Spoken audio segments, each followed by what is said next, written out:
Hello everyone, welcome back to another episode of Let's Play Pokemon Omega Ruby. I'm your host, the PokeGamer. In the last episode, we caught the remaining two members of the Pixie Trio, Uxie and Azelf. Today we're going to be catching one of the HoOh legendaries.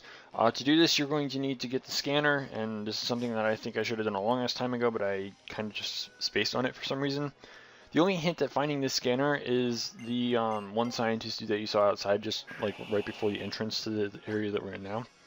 And he says something about the scanner, and he says that he can't get it because it's underwater or something.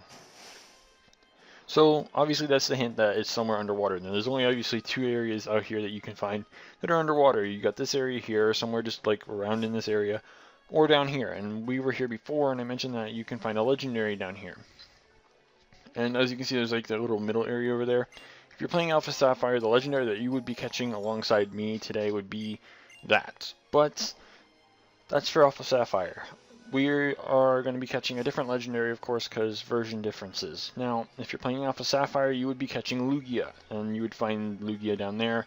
By doing this, what you need to do with the scanner is you need to go to Slateport, and you need to visit Captain Stern at the docks, I guess, if you want to call it that. The pier, whatever you want to call it. You want to meet him there.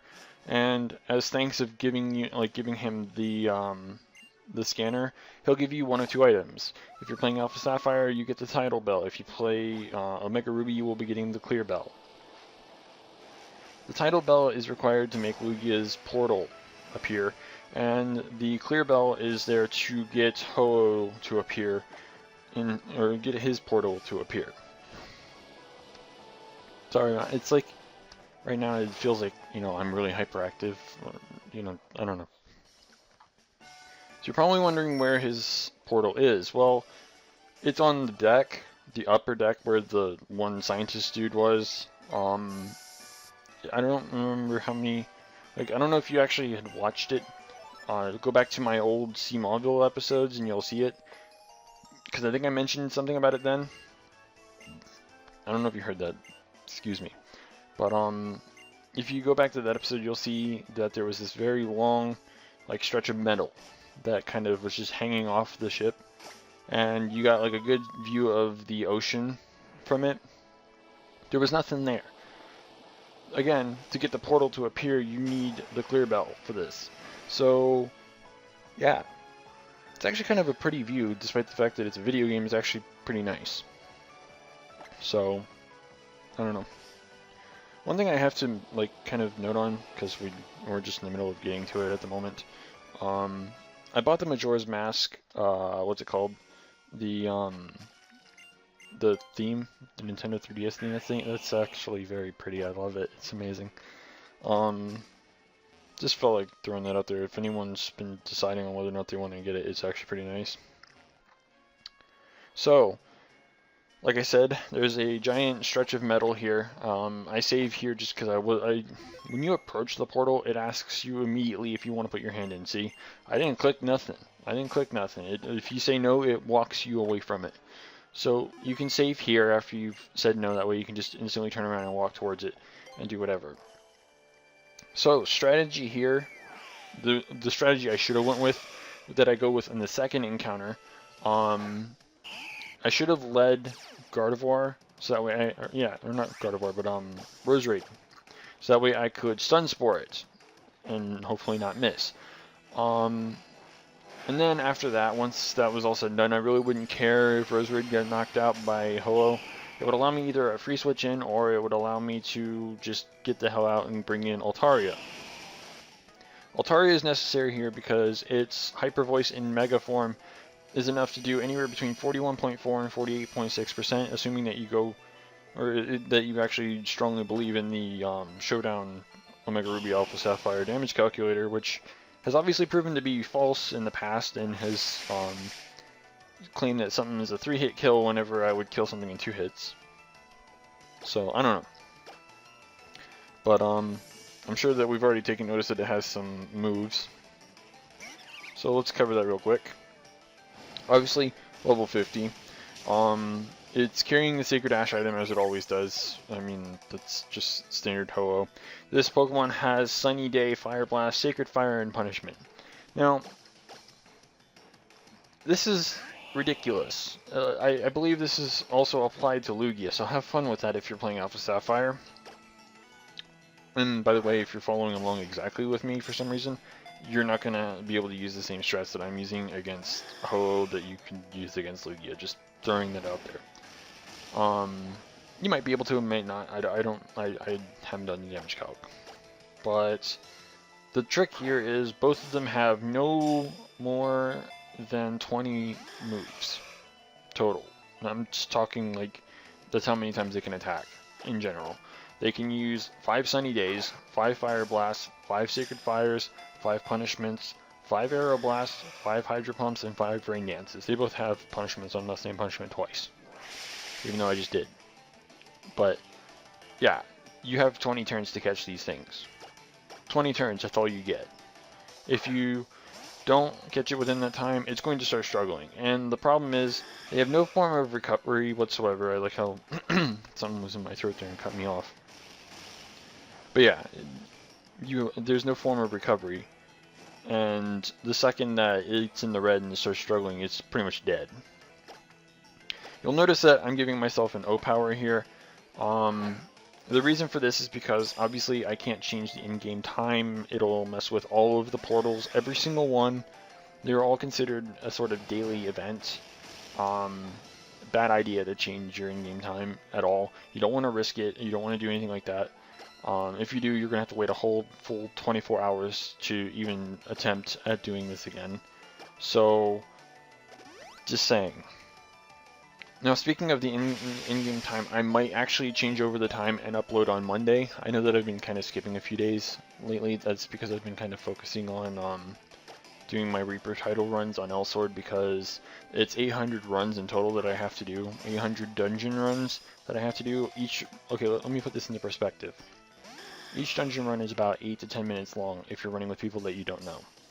So, yeah, that's a lot of time. Oh, a lot of time that you have to put into it, and I'm nearing the end. I'm over 600 runs now. So, and last weekend I managed 133 runs, and that was with people that I knew, averaging out runs that were about 5 minutes long. So, I'm trying to just get it done. That's all I'm trying to really do at the moment. And that title is also up on the chopping block for getting to the point where it's unable to be acquired at all anymore. So, I just want to make sure I have it. So there's that. Now, back on topic of Pokemon, of course.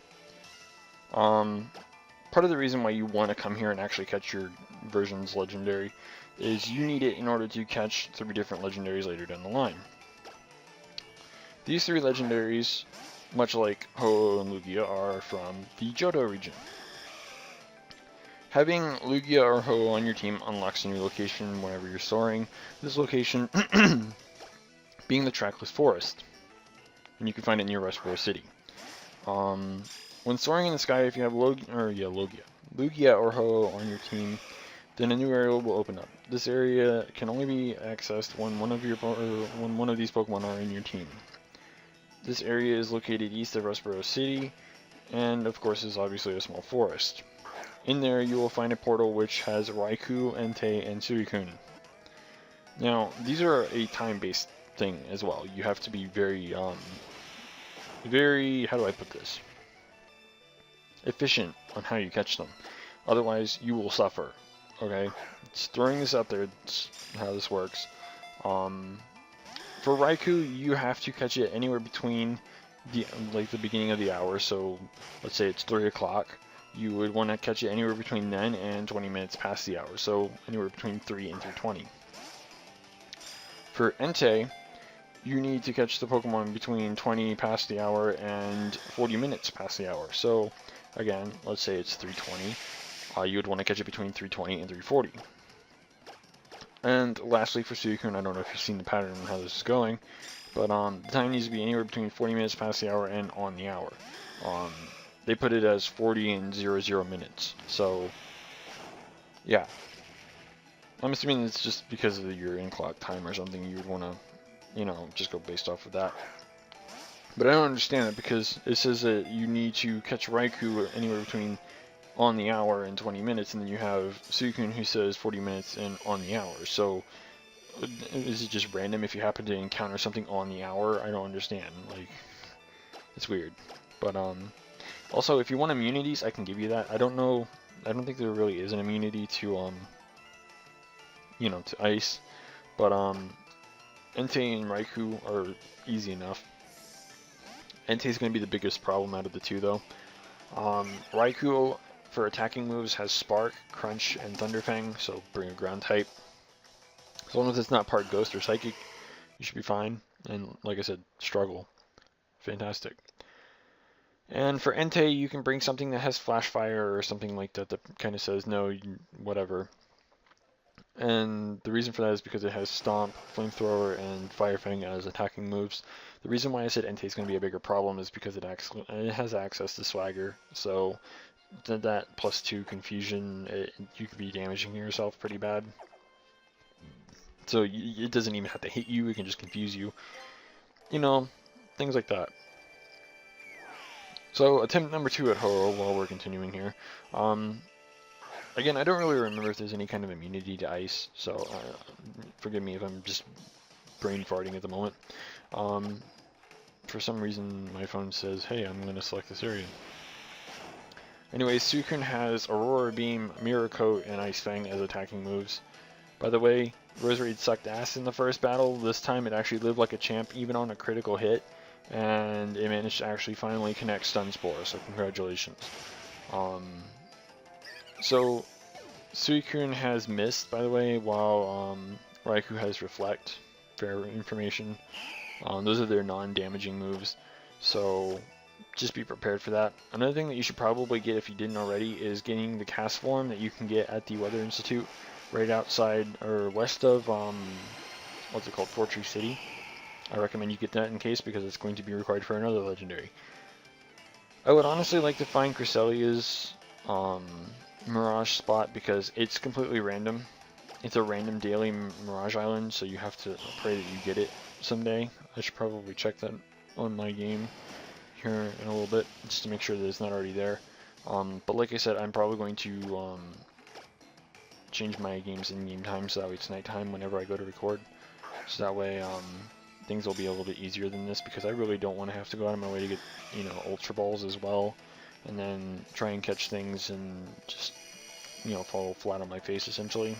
But whatever. We have about anywhere between 10 and 11 legendaries left to catch. And yeah, the only other trio that we need to get is the Musketeers. And I'm going to cover that really quick as well, because that's the other one that we can get started on at any given time. So their location is the Pathless Plain, which you can find in your Pacific log.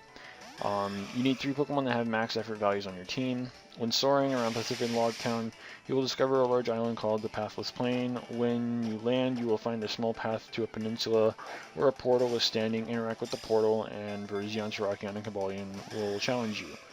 Cobalion can be captured on Sundays and Sundays, Wednesdays, and Fridays. Terrakion can be captured on Tuesdays and Saturdays, while Virizion can be captured on Mondays and Thursdays. So again, they're daily based events rather than time, but still, resetting my thing and you know, doing that is something that I'm really considering doing because it's gonna be a problem. Another one that we can get is Dialga and Palkia.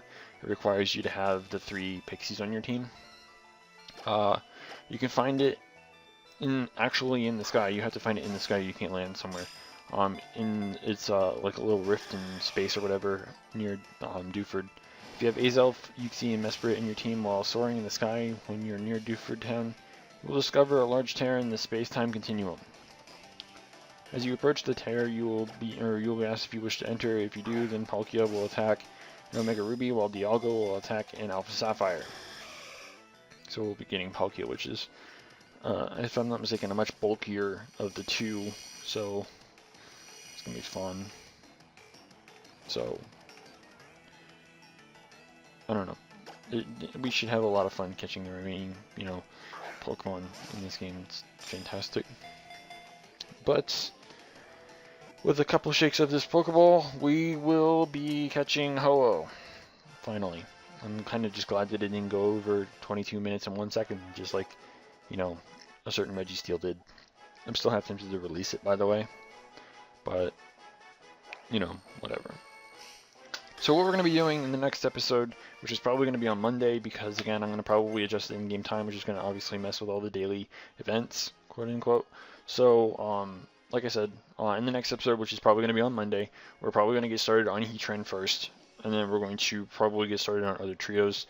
So be sure to stay tuned for that. If you haven't already, don't forget to rate, comment, subscribe, and until next time, this is the PokeGamer, signing out.